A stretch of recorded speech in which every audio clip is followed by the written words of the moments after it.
Hello friend, welcome to Rumi's family kitchen. আজকে আমি কুঁদরি ভাজবো। এখানে কুঁদরিগুলিকে আগে আমি ভালো করে ধুয়ে নিব।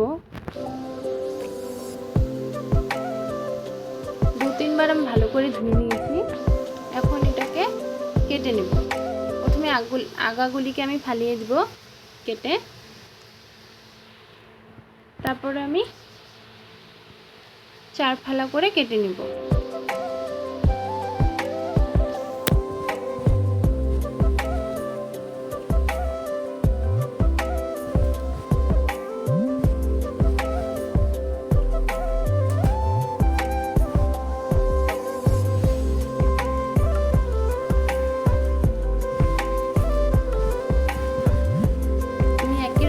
সবগুলিকে কেটে নিলাম।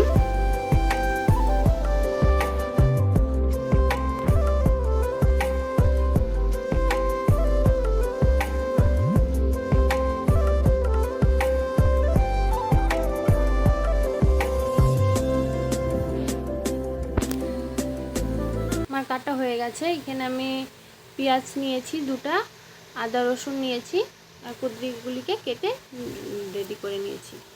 এখানে কড়াই বসিয়ে দিলাম। কড়াইতে আমি রিফাইন তেল দিলাম। এখন কুঁদরিগুলিকে আগে ভেজে নিব।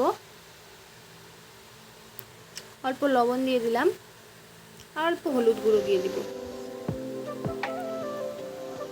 এটাকে আগে ভালো করে ভেজে নিব।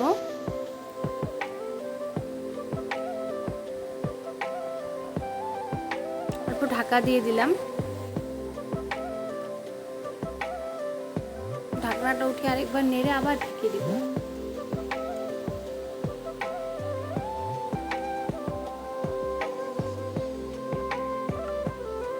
কুঁদরিগুলি আমার ভাজা হয়ে গেছে। এখন এটাকে আমি নামিয়ে নিব।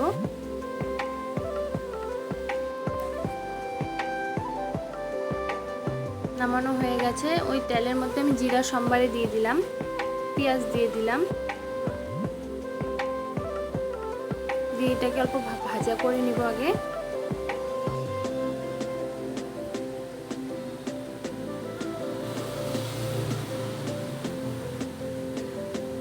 এটা ভাজা হয়ে গেছে। এখন আমি আদা রসুন বাটাটা দিয়ে দিলাম। আদা রসুন বাটাটাকে এখন ভালো করে অল্প ভেজে নিব, নাইলে গন্ধ করবে, আদা রসুনের গন্ধ। এখন হলুদ গুঁড়ো দিয়ে দিলাম, অল্প স্বাদ অনুযায়ী লবণ দিয়ে দিলাম।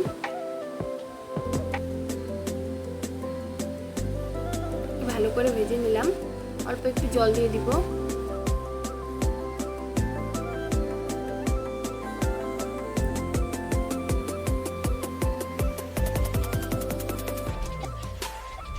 কাঁচা লঙ্কা দিয়ে দিলাম 2টো,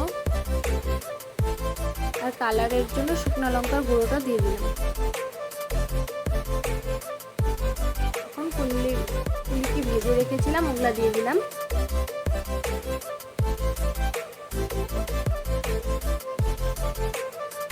অল্প জল দিয়ে দিব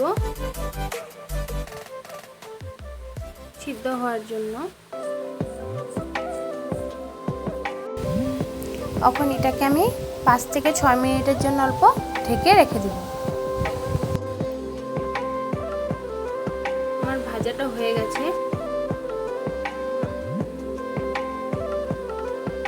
নামিয়ে নিলাম।